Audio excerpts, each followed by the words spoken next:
Oi, meu nome é Gustavo, eu sou professor aqui na Escola Arcane de Vitória. Você já deve ter percebido que para fazer aquela ilustração do Conan enfrentando a Hello Kitty na Lua, com o Sol aparecendo devagarinho, você já deve ter reparado que você vai ter muitos problemas. Eis que a solução dos problemas é estudar tudo isso separadamente.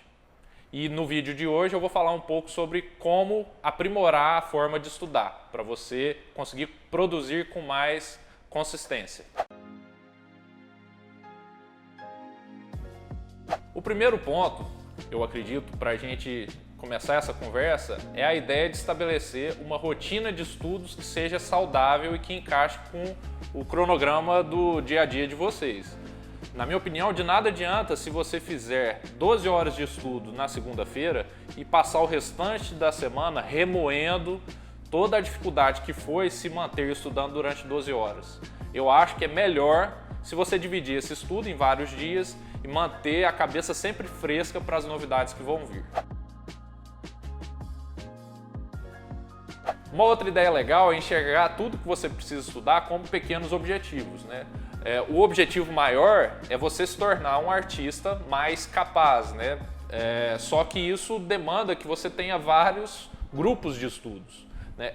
O lance de você diminuir esse problema em pequenos nacos, né, vai tornar esses objetivos mais alcançáveis, o que vai te dar uma recompensa mais imediata, vamos dizer assim, né? Porque se você estudar só pensando que a longo prazo, daqui a 20 anos eu vou ser um artista melhor, é muito longe, né? E isso vai te causar uma série de frustrações, né? Então, determinar esses objetivos específicos, em que sentido? Essa semana eu vou estudar 50 braços, né, com base em referência e 20 sem referência. Isso é um objetivo que você consegue atacar, né, nesse intervalo de tempo e você vai ter a recompensa disso. Uma analogia legal é com o jogo War. Quando você sai com aquele objetivo de conquistar a Ásia, a África e um continente à sua escolha, é um baita de um objetivo, né? De repente, se você, ao invés de enxergar esse todo, você se concentrar, eu vou conquistar a primeira Oceania, que está ali embaixo, né? Eu posso acumular uns exércitos. E da Oceania você ir ramificando, né, a sua expansão aí, territorial, né, é uma forma de você limitar para depois expandir. Eu acho que é a mesma ideia com o desenho.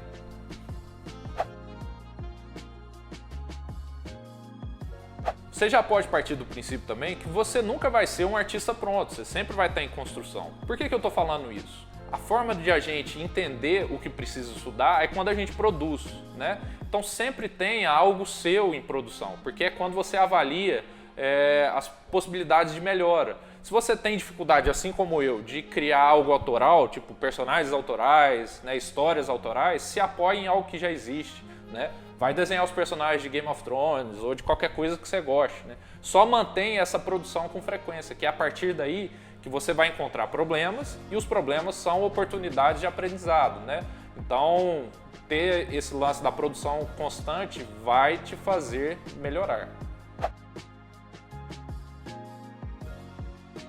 Eu também acredito muito que a gente não precise passar um período infinito assim num tema só. Quando você faz alguns ciclos menores, né, você mantém um interesse alto sobre tudo. Como que eu faço isso normalmente? Isso é a minha forma de estudar, né? Não significa que seja a única. Mas eu gosto, por exemplo, nesse momento, nessa semana eu estou estudando figura humana. Na semana seguinte eu vou estudar pintura. E dividir isso e fazer isso de forma cíclica, né? Lá na frente eu vou voltar em figura humana, me ajuda não só a manter o interesse, mas aí adicionar nessas camadas de entendimento, né, sobre a figura, porque eu vou ter uma distância entre um e outro para assimilar tudo aquilo que eu estudei, né? E o que acontece também é que essas áreas do conhecimento que a gente precisa ter para desenhar, elas conversam, né? Então, de repente, na primeira semana você estuda só em desenho os braços. Na segunda semana você estuda só a pintura. Isso vai te fazer ter uma compreensão mais profunda sobre aquele tema, né? E fazer isso de forma cíclica eu acho que é muito positivo. É legal também, porque isso acontece com muita frequência, você perder o medo da referência, ou parar de achar que usar referência é roubar. Não é. Tudo que a gente precisa criar tem uma sustentação no mundo ao nosso redor, né, no real. Então eu gosto de pensar que para estudar a gente precisa do real. Só que para criar você pode usar a sua imaginação. Não é a única forma, mas eu acho que para avaliar o seu aprendizado ela é muito interessante. Uma sugestão de estudo, por exemplo. Você vai fazer 10 cabeças usando referências de fotos, né? A 11ª você vai tentar aplicar aquilo que você aprendeu, né? Numa cabeça de imaginação, né? Isso faz você reafirmar as coisas que você tem visto durante os outros estudos, né? E fazer isso com constância ajuda essa musculatura a ficar mais forte, assim, né? E você vai usando cada vez a sua imaginação, naturalmente, né? Porque é muito legal desenhar só de imaginação, assim, né? Mas quando você está produzindo, você não precisa se sustentar só na sua imaginação, porque ela vai ter um limite, né? Então encontrou a necessidade, use uma referência, isso não é um problema nenhum. Me ajuda também sempre observar aqueles artistas que são grandes referências para mim. Isso me faz encontrar espaços, né, para melhorias no meu próprio trabalho, né? E esses espaços para melhorias são novas oportunidades de estudo. Então, dentro desse assunto também, é importante que você saia da sua zona de conforto. Percebeu que você está protelando com algum assunto? Por exemplo, teve uma época que eu tinha uma dificuldade muito grande com a figura feminina. E eu estava protelando, né? Protelando. Até que chegou uma hora e falei, não, eu preciso estudar isso. Aí eu passei um período legal, só estudando a figura feminina. E aí eu melhorei um pouquinho, né? Ainda não sou bom não, mas eu melhorei um pouco. E eu acho que a gente tem que encarar de frente os problemas, né? Não adianta esconder, né? Porque uma hora a conta vai chegar. Saiba que para evoluir você precisa fazer muito.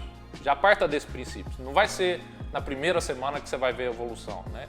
Então, para você aumentar o percentual de acerto nos seus desenhos, você precisa aumentar a quantidade de estudos, né? Porque aí você vai passar por aqueles problemas com mais frequência, né? E você vai aprender a resolver de forma mais eficiente. Uma vez que você já tem uma autonomia no estudo, aí você especifica mais, né? Você qualifica melhor o seu estudo, mas no início precisa ter quantidade. Uma dica legal que o Jake Parker deu em um dos vídeos dele é sobre o desapego, né? E ele fala que a gente tem que pensar que o importante é terminar coisas e não terminar coisas perfeitas. Porque muitas vezes você vai ficar aprisionado com essa ideia de perfeição e essa ideia simplesmente não existe, né? Então, pratique o desapego e faça muito, porque isso vai te manter em movimento, vai te fazer progredir. Em resumo, então, para a gente fechar o vídeo, entenda o que você precisa estudar, replique várias vezes, muitas vezes, infinitas vezes, e depois aplique da sua forma, né? Depois que você passou por todo esse processo de entender e repetir, você aplica. E assim você se torna um artista com uma evolução mais consistente, né? Não um artista pronto. Eu acho legal que a gente tenha esse pensamento, né, de evolução constante. Mas é uma forma de se manter em movimento. Beleza?